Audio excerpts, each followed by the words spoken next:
Segundo a Organização Mundial da Saúde, o mundo está em território desconhecido com o surto do novo coronavírus. Ele é único, tem características únicas, se espalha rapidamente e tem matado milhares de pessoas no mundo inteiro. No programa de hoje, vamos saber de onde surgiu o Covid-19, como ele age e o que está sendo feito para combatê-lo. Tudo isso e muito mais a partir de agora.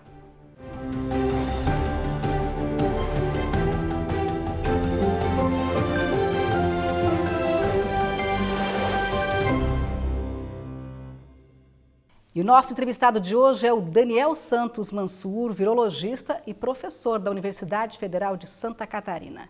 Daniel, prazer imenso estar aqui conversando com você.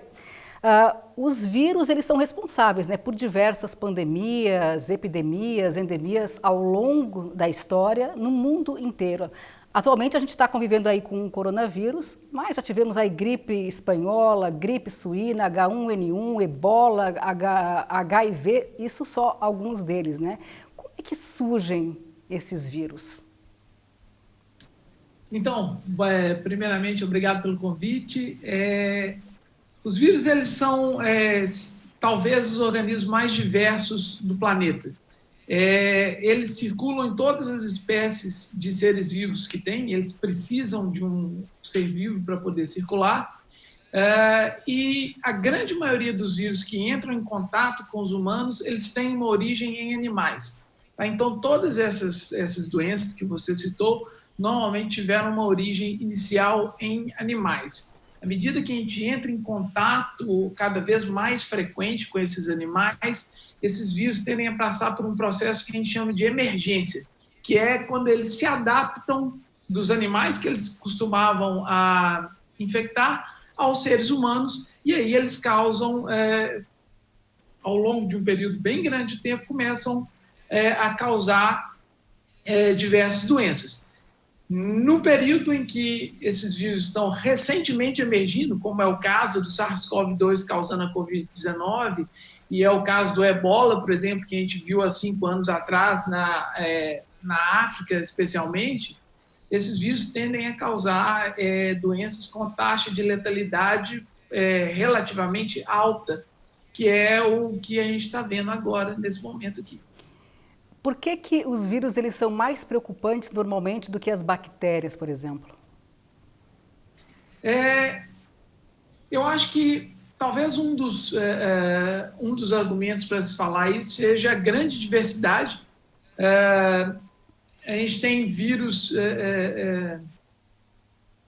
que infectam basicamente tudo, bactéria também, mas talvez a necessidade de causar, de explorar a célula, leve a essa nossa percepção de que a maioria dos vírus cause doença. E talvez seja por aí. E, normalmente, eles causam... se a gente for olhar historicamente, a gente vai notar que a gente tem, mais recentemente, mais vírus emergindo, como eu falei anteriormente. Então, talvez daí essa impressão de que eles causam mais doenças. São um número maior e estão aparecendo cada vez mais. Da onde é que surgiu o Covid-19? Conta pra gente. Então, a nossa melhor hipótese até agora, quando a gente olha para a sequência do vírus que foi primeiramente isolado em Wuhan, na China, ele tem uma indicação que ele tem um vírus muito parecido com o SARS de morcego, e esse vírus ele chegou a gente, até nós, através dos pangolins. Então, possivelmente, a nossa melhor hipótese até agora é que ele fez o caminho morcego, pangolim e humano. E por que doenças como o coronavírus estão aparecendo com mais frequência? Tem a ação do homem aí também? Com certeza. Então, cada vez que a gente desmata mais, que a gente entra em contato mais com animais silvestres, a gente entra em mais contato com esses vírus. E é tudo uma questão de chance. É de oportunidade. Se a gente for olhar para o começo, talvez dos anos 40, 50, na Amazônia, e for ver, tem uma diversidade enorme de vírus isolados de lá. Eles são vírus bem particulares da Amazônia. Tá? eles só não chegaram a ter esse potencial pandêmico do SARS-CoV-2, tá? Mas tem um tanto de vírus na Amazônia, tá? Tem um tanto de vírus, possivelmente você vai isolar do cerrado, e quanto mais contato a gente tem, maior a chance de um vírus desse se adaptar e emergir, causando doença em humano. Você pode imaginar que a China, sendo um país bem populoso e tendo alguns hábitos que geram contato com animais selvagens com maior frequência do que a gente faz aqui no hemisfério, não, na parte mais ocidental do mundo, existe uma chance maior disso acontecer. Como, por exemplo, aconteceu com o SARS, o primeiro SARS, lá no começo dos anos 2000. Na verdade, o primeiro coronavírus, né? O primeiro surto, é isso? Nós estamos o quê? No segundo, terceiro momento do coronavírus? Então, o que a gente conhece, que é bem conhecido assim, a gente tem o coronavírus que causa os resfriados, vários resfriados normais, que é um coronavírus, a gente nem tem um nome especial para ele tem um número na frente. Sim. Depois a gente tem o SARS, que é o vírus de uma síndrome respiratória aguda, muito parecido, talvez seja um dos mais próximos a esse de agora, tá? Que ele infectou várias pessoas, matou diversas pessoas, ele tinha uma taxa de letalidade bem maior que a desse, mas ele se disseminava muito pouco, especialmente porque a maioria das pessoas que ele infectava, ele causava sintomas muito graves, então a gente sabia que as pessoas estavam infectadas, podia ir atrás dessas pessoas e isolar essas pessoas. Depois a gente teve o MERS, que é um vírus que é derivado de camelo no Oriente Médio. Ele também causa uma síndrome respiratória e ele também causa uma doença muito grave, mas é mais contido.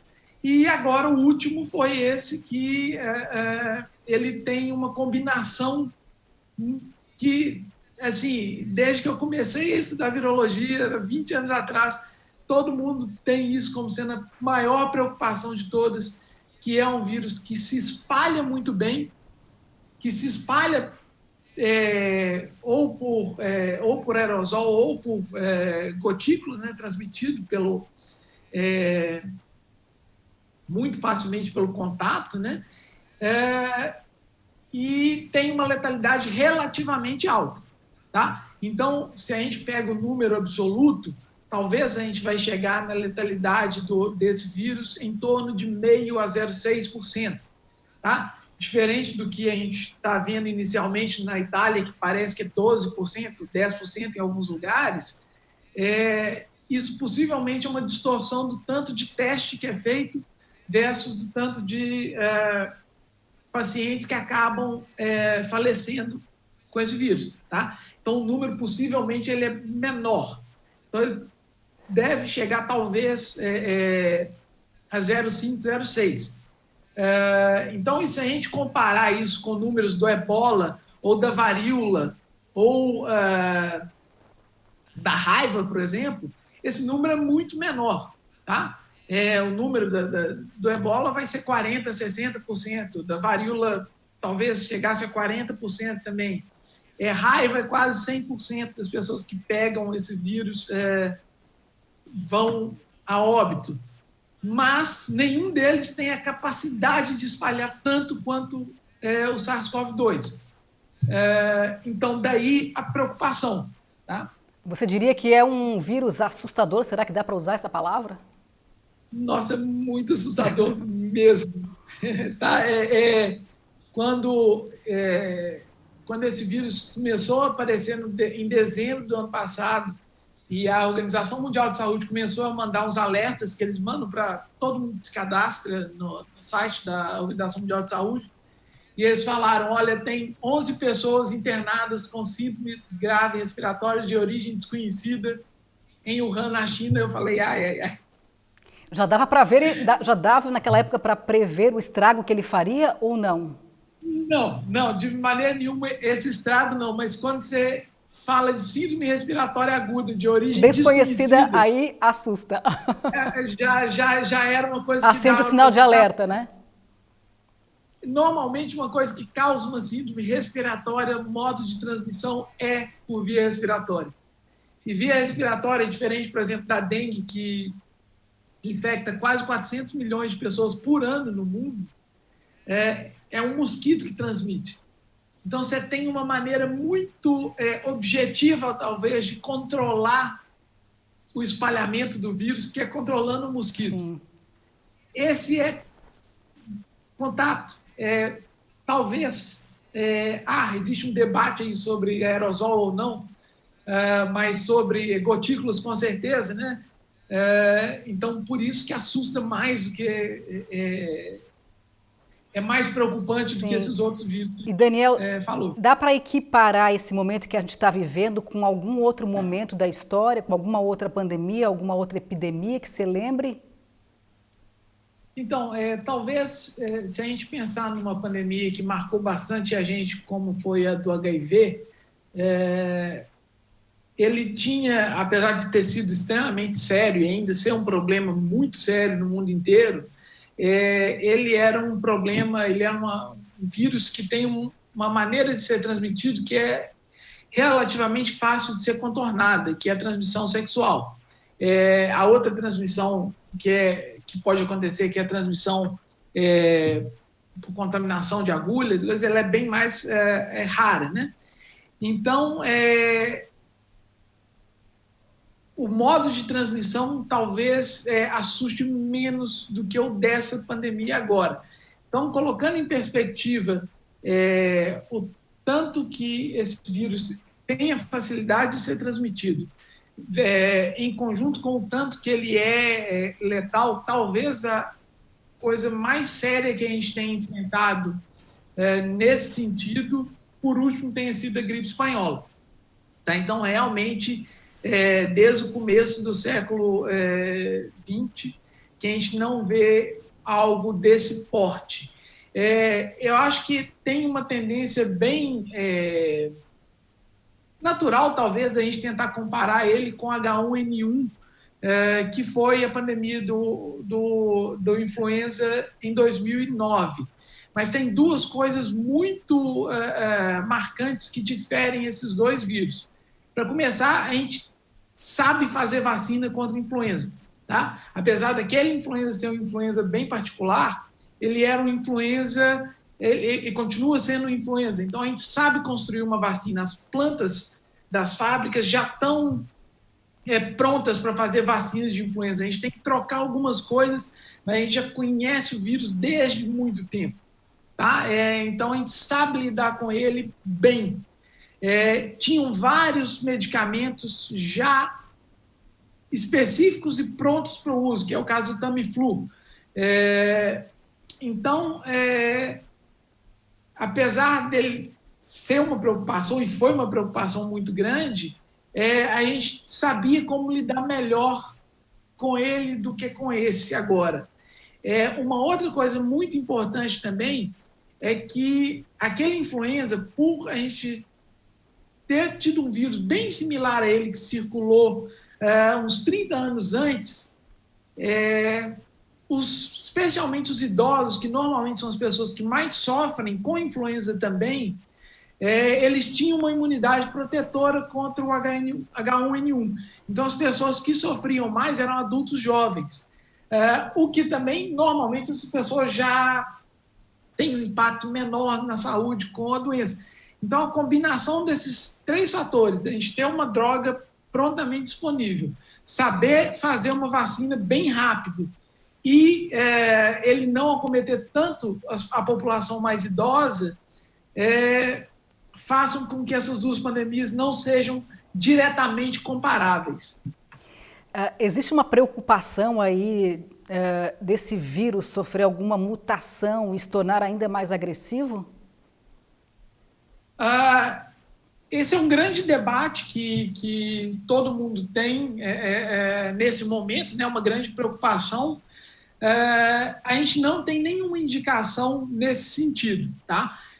A gente tem alguns jeitos de olhar para isso. A gente acompanha muito, a gente consegue acompanhar muito de perto o genoma desse vírus e a gente consegue olhar algumas características que são interessantes. Uma delas, a gente consegue ver que ele está mutando, mas ele está mutando não necessariamente para adquirir alguma característica nova, mas a gente sabe que ele está entrando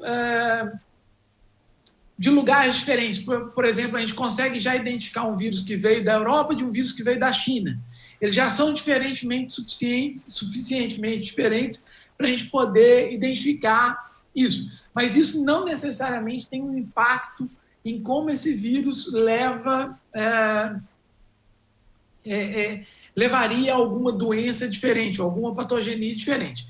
A gente pode olhar por dois motivos, tá? Um deles, se a gente olhar para a proteína S, a proteína que a gente chama de spike, que dá a forma do vírus, ela parece que não varia muito.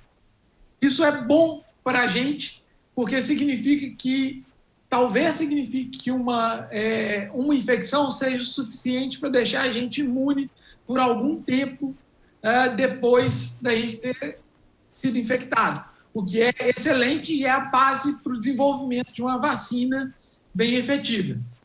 Outra coisa que pode acontecer é uma mutação em alguma outra proteína do vírus que a gente não está antecedendo, mas que leve a esse vírus se multiplicar mais rápido, por exemplo, e aí leve ele a ficar mais patogênico.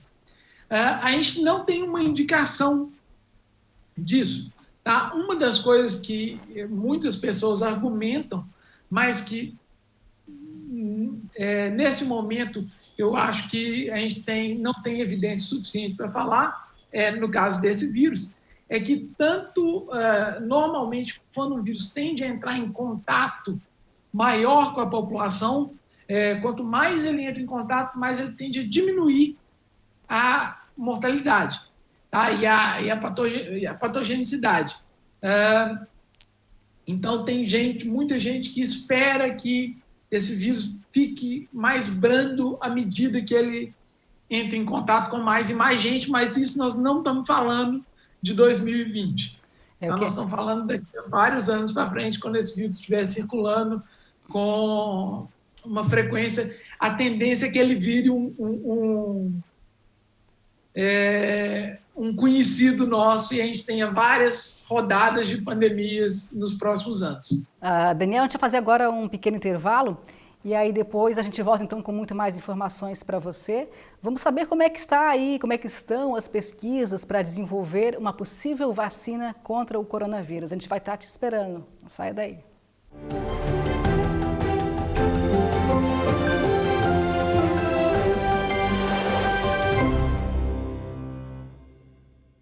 Estamos de volta com o Nossa Saúde, que hoje está batendo um papo aqui com o Daniel Mansur, virologista. Daniel, o mundo inteiro aí está trabalhando para encontrar uma solução para o coronavírus, para combater, né, o Covid-19. Como é que estão as pesquisas para a descoberta de uma possível vacina? Eu acho que existe um esforço, como você mencionou, um esforço muito grande em várias partes do mundo, são diversas estratégias diferentes. A gente tem diversos testes clínicos acontecendo nesse momento e que estão acontecendo numa velocidade, assim, de fato, sem precedente na nossa história. Tá? Normalmente, quando a gente descobre uma doença nova, ou quer testar uma vacina nova, a gente normalmente passa por diversos testes em animais, normalmente em roedores, depois em macacos, e depois passa esse teste para humano, mas devido à urgência desse problema de agora, eu acho que esse é até um bom jeito a gente medir o tanto que a gente está com medo, é a velocidade que isso está andando e o tanto de etapa que nós queimamos. Então, nós temos algumas estratégias, e essas estratégias são estratégias bastante diferentes do ponto de vista de vacinas, vários com prós e contras. Talvez eu vou falar de algumas talvez não necessariamente mais promissoras, mas talvez estejam mais adiantadas. Tá? A primeira vacina que entrou em teste clínico, está sendo realizado nesse momento um teste clínico de segurança.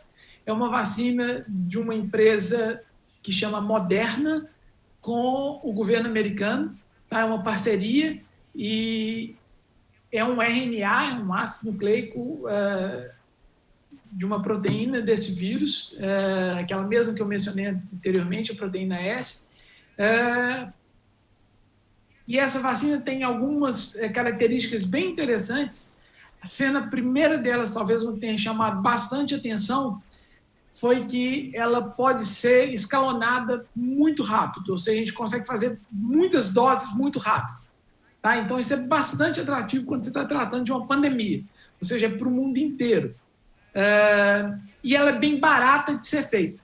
Tá? Então, isso são coisas bastante atrativas quando a gente está lidando com a emergência do nível daqui que nós estamos lidando agora. Então, mas não tem nenhuma vacina dessa que já foi licenciada para uso humano. Então, é realmente a primeira vez que a gente está lidando com esse tipo de vacina. A primeira coisa que a gente foi feito, então, que foi de fato histórico, nunca tinha sido feito antes, foi que a primeira vez que essa vacina entrar em contato foi com o humano direto. Então, já tem o teste de segurança. Nesses primeiros meses, que é um teste relativamente rápido, aí, falando de desenvolvimento de vacinas, é injetar essa vacina em doadores, não em doadores, em voluntários saudáveis, que não têm a doença, e medir tanto a resposta imunológica desses voluntários, quanto a segurança da vacina. Então, se eu injetei a vacina, se ela não causa nenhum efeito colateral inesperado, então essas pessoas têm que ser observadas aí durante um certo tempo. Tá? Depois a gente passa por uma fase de saber se essas vacinas são eficazes. Tá? E essa fase é uma fase que é a mais demorada de todas, talvez, porque normalmente o processo que a gente passa, eu posso usar um exemplo muito claro da vacina de dengue que o Butantan desenvolveu também com o NIH, com esse órgão americano, em que nós vacinamos, se não me engano, quase, acho que 18 mil pessoas, tá? Nessa fase de teste. E não teve dengue no outro ano. Ou teve muito pouca dengue.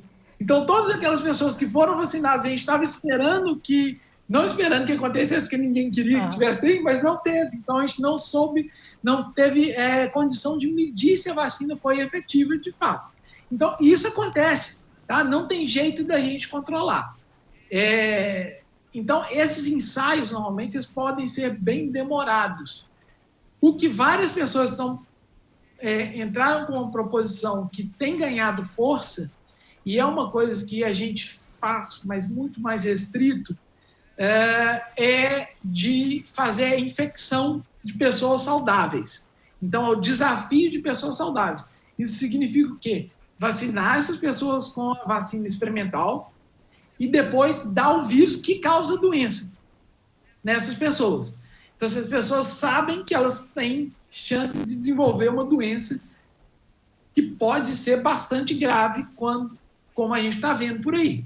É claro que num ambiente desses, a gente não pegaria, por exemplo, idosos, nem pessoas com hipertensão, diabetes, que são os grupos de risco tradicional, mas a gente está vendo que várias pessoas que não estão necessariamente nesse grupo de risco, aí tendo alguns quadros bastante graves também. Uma coisa que talvez esteja impedindo disso se desenvolver é que a gente não tem nenhuma medicação específica para o SARS-CoV-2, né, para a Covid-19, que seja definitivamente aprovada e inequivocamente vai curar a doença na maioria dos casos. Tá? Se a gente tivesse isso, a gente estaria mais confortável em fazer esse desafio com esses vírus que, de fato, vão causar a doença.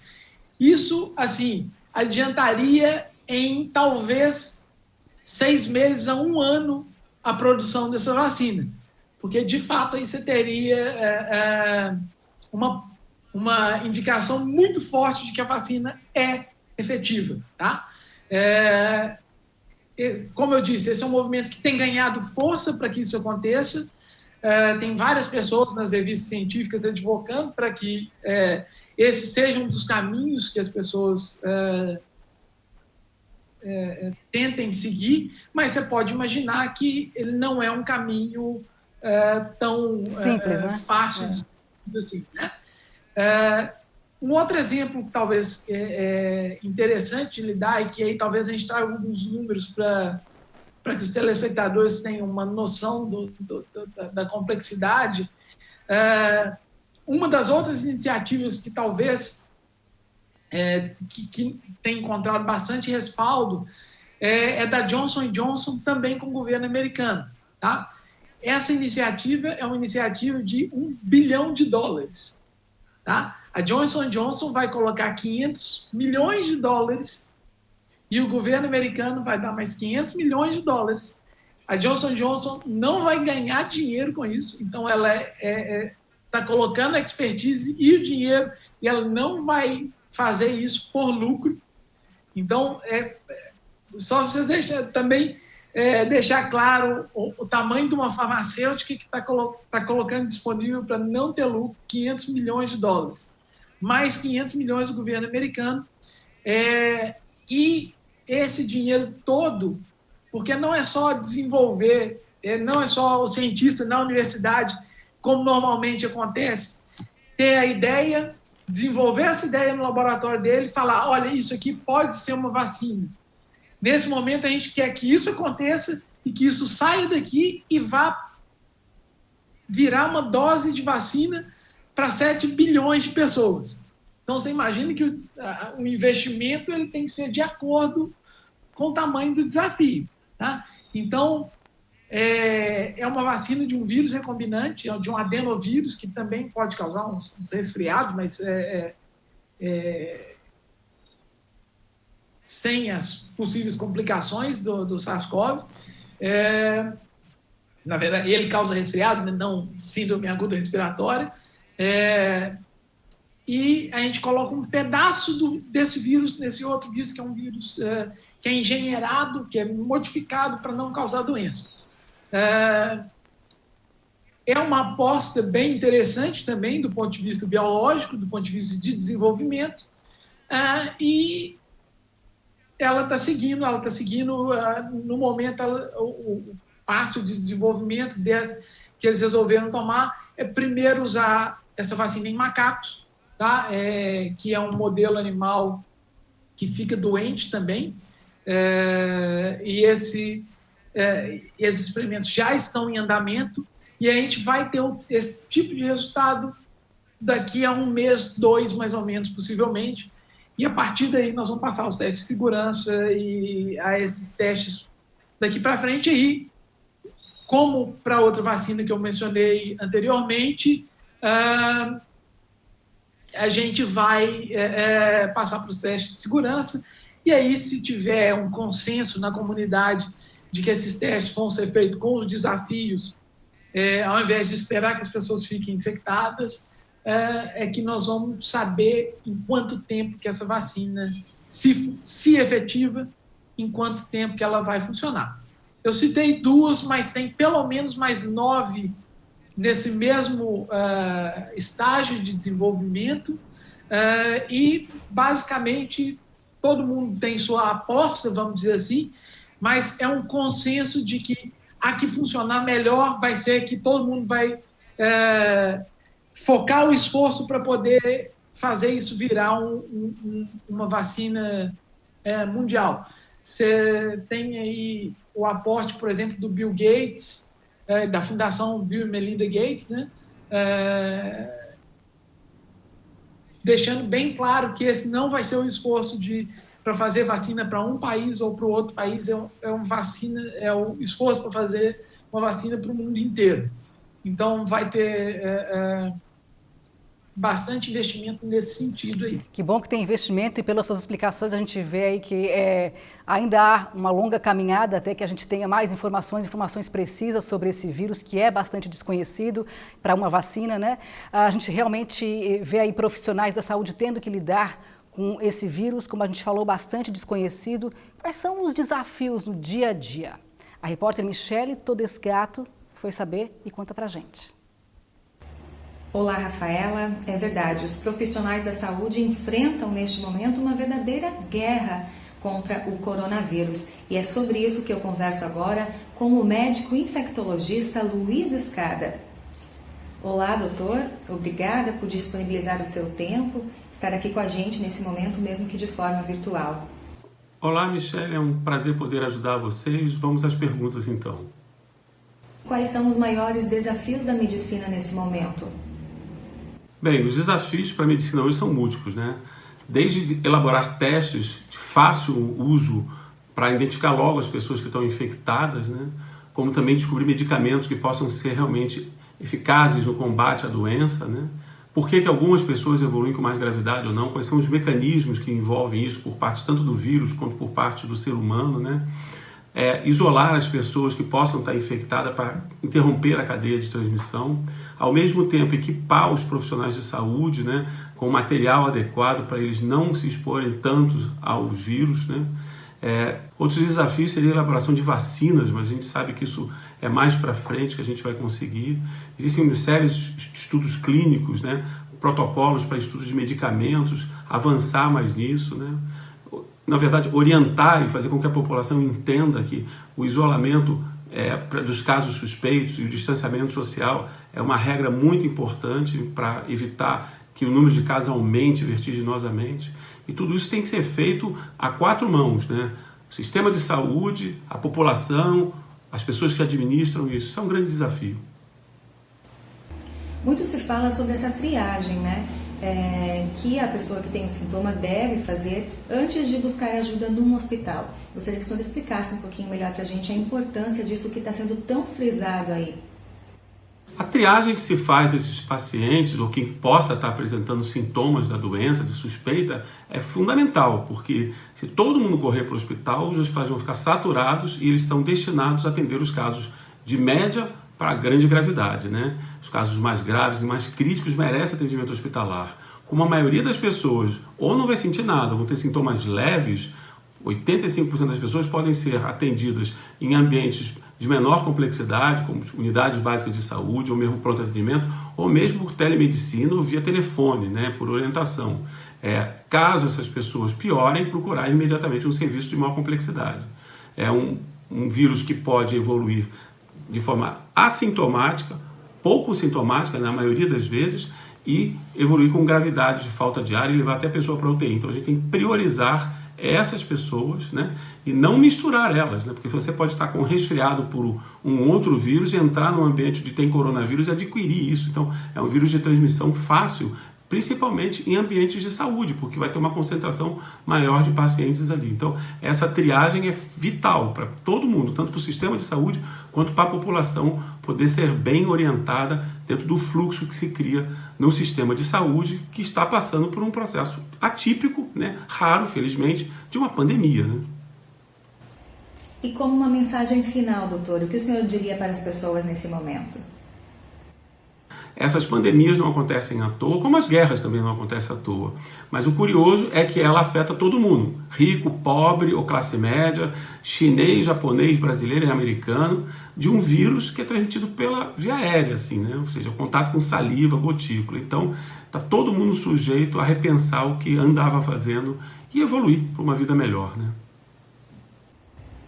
Que todos façamos a nossa parte e que isso passe logo. Obrigada, doutor, pela sua disponibilidade e participação aqui conosco. Voltamos ao estúdio com você, Rafaela. A gente viu aí, né, Daniel, que esse é um problema realmente bastante sério, ou seja, a gente vê milhares de profissionais da saúde no mundo inteiro indo para uma guerra sem conhecer muito bem o inimigo. É complicada essa situação. Então, por enquanto, o que a gente tem de certo é que valem as medidas de isolamento para quem puder, valem as medidas de higiene. Eu acho que essa hoje é a arma mais conhecida. É isso. Definitivamente, eu acho que a gente pode, talvez, observar duas estratégias de sucesso hoje no mundo. A gente pode olhar para o exemplo da Coreia do Sul e para o exemplo da China. Tá? A China, hoje, ela começou como sendo o epicentro da epidemia, né? E hoje, dos 85 mil pessoas, mais ou menos, infectadas, elas têm em torno de 1.200 pessoas com a doença ativa. Está praticamente controlado na China e através de medidas bem restritivas de isolamento social. O outro exemplo, que ele é um pouco... ele é um exemplo, vamos dizer, mais livre que o da China, é o exemplo da Coreia do Sul, que, na verdade, por algum tempo, foi um dos países mais afetados e eles conseguiram controlar a epidemia com um misto de isolamento social e tecnologia, com uma coisa que a gente chama de contact tracing, que é saber todo mundo que foi infectado, com muito teste, e isolar essas pessoas e todo mundo que essas pessoas tiveram contato. Então, eles contaram com bastante tecnologia, alguns aplicativos que informam onde que essas pessoas estavam indo, poder ter acesso aos dados dos telefones, saber onde é que a pessoa usou o cartão de crédito, por exemplo, e saber onde é que elas foram. Por exemplo, eles conseguiram traçar uma pessoa que saiu, foi testada positiva e foi para uma igreja e contaminou em torno de 500 pessoas, se não me engano. Então, você consegue... Rastrear, né? Você consegue mapear, rastrear e isolar só essas pessoas. No Brasil, no momento, a gente tem um déficit muito grande da capacidade de fazer testes. Então, por exemplo, aqui na universidade, a gente colocou à disposição todos os laboratórios para poder ajudar a fazer os testes, mas os insumos não, os testes, que são os testes oficiais para poder falar que as pessoas estão sendo infectadas, eles não estão disponíveis, tá? E não é uma questão de, o governo de Santa Catarina, o governo... Não, é uma disputa mundial por recursos nesse momento. Então, esse problema é o mesmo problema que a Inglaterra está enfrentando agora, tá? Por exemplo, né? Então, a falta de teste do insumo para fazer o teste é um grande gargalo para a gente tomar esse tipo de atitude que foi tomada na Coreia do Sul. Então, o melhor que a gente pode fazer agora é evitar o contato. Então, é essa mensagem que você deixaria aí para as pessoas se isolar, quem puder se isolar? Quem puder se isolar, se isola. Eu acho que uma grande reflexão é que 86% das pessoas que entram em contato com o vírus são responsáveis, não vão ter sintoma, mas vão ser responsáveis por 70% da transmissão. Ou seja, quase 90% das pessoas que têm o vírus vão circular sem saber que estão com o vírus. E aí você vai visitar seus avós, vai visitar seus pais, e sem saber que está doente, vai poder transmitir para uma pessoa que está no estágio muito mais fragilizado que o seu. Então, esse que é o grande medo, a grande preocupação, vamos dizer assim, né, para não usar a palavra medo, mas a grande receio, a grande preocupação é transmitir sem saber que você está doente. Então, de fato, se isolar e boas técnicas de higiene, lavar bem as mãos, usar a máscara, talvez sejam os melhores conselhos para se dar nesse momento. Maravilha. Daniel, muitíssimo obrigada por participar aqui do programa com a gente, dividir um pouco das tuas informações tão preciosas aí para a gente conhecer um pouquinho mais sobre o corona, saber como é que ele age e o que está sendo feito aí principalmente para combater o Covid-19. Muito, muito obrigada e sucesso aí no seu trabalho. Muito obrigado, eu agradeço o convite. Até uma próxima. E assim a gente vai encerrando o programa Nossa Saúde de hoje. A você, muito obrigada. Até uma próxima.